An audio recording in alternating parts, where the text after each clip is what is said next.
Muchos creen conocer esta historia, pero tiene un final oscuro que pocos se atreven a contar. Dicen que es el espíritu que anuncia la muerte. Lo que voy a contarles empieza como una leyenda, pero termina con un detalle que jamás olvidarán. En las llanuras infinitas donde el horizonte parece una línea dibujada con carbón, la noche llega como una manta pesada que lo cubre todo. Los pastos se inclinan con el empuje del viento caliente y, a lo lejos, un árbol solitario se dobla con un gemido de madera vieja. Allí, en esos llanos de Venezuela y Colombia, donde el silencio se corta con el filo del miedo, hay un sonido que muchos prefieren no nombrar. Porque nombrarlo es invocarlo, y escucharlo es reconocer que la muerte camina sin prisa hacia ti. Hablo del silbón. No es un hombre, no es un animal, no es un eco. Es un aviso. Un mensajero de lo inevitable. Un presagio que se acaricia el alma como una mano helada. Algunos lo han oído fuerte, como un silbido que corta el aire y se clava en el oído. Otros lo han percibido débil, como si se alejara. Y, sin embargo, los viejos te dirán que el truco es al revés: si suena fuerte, está lejos; si suena suave, está justo detrás de ti, contando los huesos que carga en su saco. Hay cosas que nadie quiere recordar, pero esta historia exige ser contada. Se dice que el origen del silbón se remonta a los días en que los caseríos apenas tenían luz y el cielo era un cuenco negro salpicado de estrellas espesas. En uno de esos poblados, entre vaqueros de manos curtidas y mujeres de mirada profunda, creció un muchacho al que todo se le concedía. Era hermoso como la tarde y orgulloso como un caballo brioso.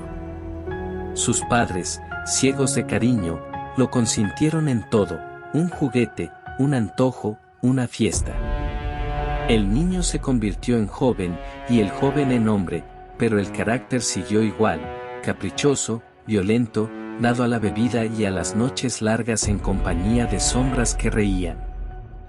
Hubo discusiones, golpes sobre la mesa, insultos al aire espeso del rancho. El padre, cansado de verlo regresar con los ojos nublados por el alcohol, intentó poner orden. La madre, entre el amor y el miedo, callaba. Una tarde, bajo un cielo que prometía lluvia sin cumplirla, estalló la tragedia. Hay versiones distintas. Algunos aseguran que el padre, harto, le negó comida al hijo; otros dicen que fue un castigo severo lo que encendió la chispa. Lo cierto es que el muchacho, con una rabia vieja mordiendo por dentro, tomó un cuchillo y lo hundió donde late la vida. El corazón dejó de empujar la sangre, y el silencio que siguió fue más ruidoso que cualquier grito. La locura, en esos instantes, se viste de ritual. El joven abrió el cuerpo de su propio padre con torpeza feroz, como quien desarma un armario a golpes, y tomó de allí las entrañas calientes. Fue a la cocina, encendió el fuego, y obligó a su madre a cocinar el hígado del hombre con el que había compartido la vida. Ella, al comprender el horror, lanzó un alarido que aún dicen los perros recuerdan. Maldijo a su hijo con palabras que no se pueden repetir sin que tiemble la lengua. Y el pueblo entero, al conocer el crimen, actuó con la justicia áspera de la tierra: lo amarraron a un poste, lo azotaron hasta que la piel dejó pasar la luz, le frotaron ají en las heridas, y soltaron perros flacos y hambrientos. La noche, testigo muda, bebió sus gritos. Dicen que el cuerpo cayó, pero el alma no. Que cuando el joven dejó de respirar, algo se quedó en pie, erguido y hueco como un árbol quemado. Fue entonces cuando nació el silbón, el condenado, el errante, el que carga en un saco los huesos de su padre y de todos aquellos a quienes se lleva.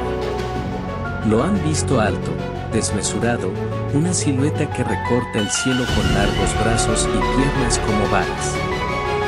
Sus ojos son dos pozos secos, su boca, un lamento infinito. El saco chirría cuando lo arrastra sobre la tierra, hueso contra hueso, un sonido de porcelana rota. El silbido, ¡ay, el silbido! No sabe de distancias ni de paredes. Se cuela por las endijas, viaja por los caños, baja de las tejas. Puede empezar como una nota breve, afilada, y luego convertirse en un hilo de aire que corta la sangre. A veces, cuando el viento sopla desde el este y los grillos hacen coro, parece un juego inocente de un niño. Pero los llaneros te advierten, ese es el engaño. Cuando es apenas un susurro, cuando sientes que viene de todas partes y de ninguna, cuando te parece que se aleja, es cuando está más cerca. Detrás de ti. Encima de ti. Dentro de ti. En una madrugada de invierno, Ramón, un vaquero de hombros anchos y risa fácil, volvió de una parranda con pasos enredados. Tenía la camisa abierta y el sombrero ladeado, y en su bolsillo, el recuerdo dulce del ron. La trocha hacia su rancho se estrechaba entre matorrales, y los luceros parecían lámparas colgadas por el mismo Dios. Fue entonces cuando lo oyó, un silbido finito, juguetón, que trepaba por el aire como una cometa. Ramón se detuvo y, con esa soberbia de quien cree conocer el campo, dijo en voz alta que no temía. Dio 2 pasos más y el silbido se volvió apenas un hilito, como si se fueran lejos, lejos. Sonrió. ¿Ves? Se marcha, pensó. Pero cuando puso la mano en el picaporte de su puerta, sintió un peso en el aire, como si el mundo respirara alrededor. Al amanecer, sus vecinos encontraron a su perro, un mestizo noble que había dormido siempre a su lado, sin vida frente al umbral. Nadie habló. Nadie preguntó. Ramón no volvió a beber. Y al caer la noche, evitaba cualquier camino donde el viento pudiera silbar. Otra noche, hace más de medio siglo, así cuentan los viejos, un grupo de hombres hizo un alto en medio de la sabana. Tenían cansancio en el cuerpo y risas todavía en el alma. Uno de ellos, el más incrédulo, dijo que esas eran historias para niños, coartadas con las que los padres domaban a los hijos. Otro, un anciano de bigote cenizo, guardó silencio y miró el cielo como si leyera un nombre. El silbido llegó sin anuncio.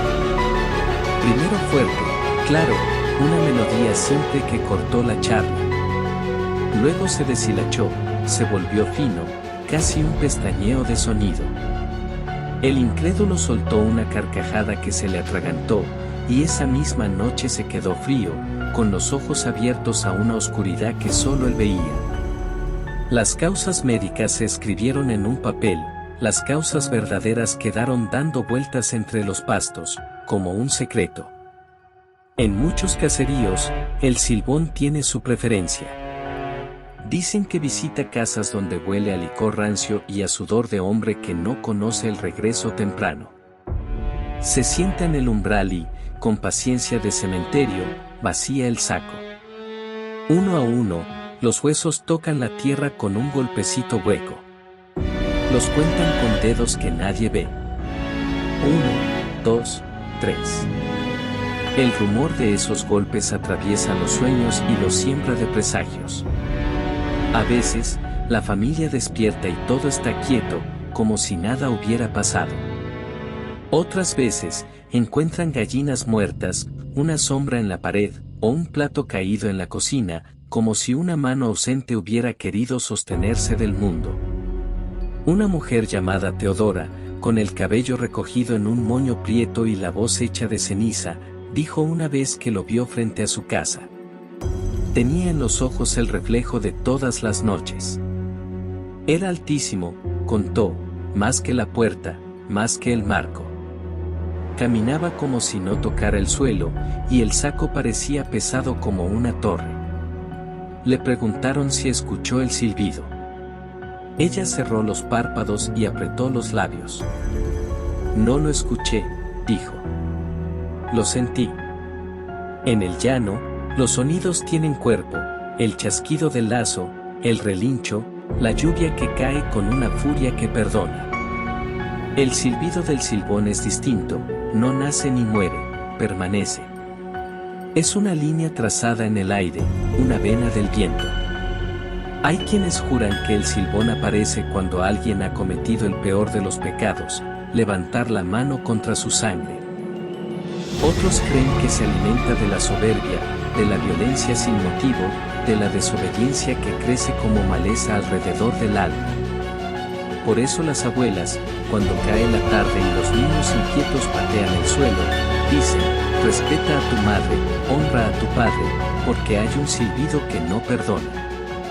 En una trocha que parte el llano en dos, un viajero escuchó el silbido tan claro que casi pudo dibujarlo. Se detuvo, giró sobre sus talones y no vio a nadie. Las estrellas, impasibles, seguían en su sitio. Dio un paso y el silbido se apagó como una vela. Dio otro, y volvió a nacer, tímido, como si tuviera vergüenza de existir. Apretó el paso, y el sonido se hizo hilo, lejano. Está lejos, se dijo. Y no miró atrás. Esa fue su salvación. El truco del silbón, dicen, es la perspectiva del miedo. Cuando te susurra, cuando parece que se retira, está encima, respirándote en la nuca. Cuando truena en tus oídos, todavía hay distancia para el arrepentimiento. Es una lección torcida, como todas las lecciones que aprenden los hombres tarde. Por eso los más sabios no corren. Cierran la puerta, apagan la lámpara y rezan. Algunos esparcen ají alrededor de la casa, como si el ardor de la tierra pudiera ahuyentar el ardor del infierno. Otros, con la fe sencilla de quien ha visto muchas cosas, atan un machete detrás de la puerta, no para herirlo, porque al silbón no se le hiere, sino para recordarse que todavía son dueños de sus manos. ¿Y qué es lo que carga en ese saco, además de huesos viejos?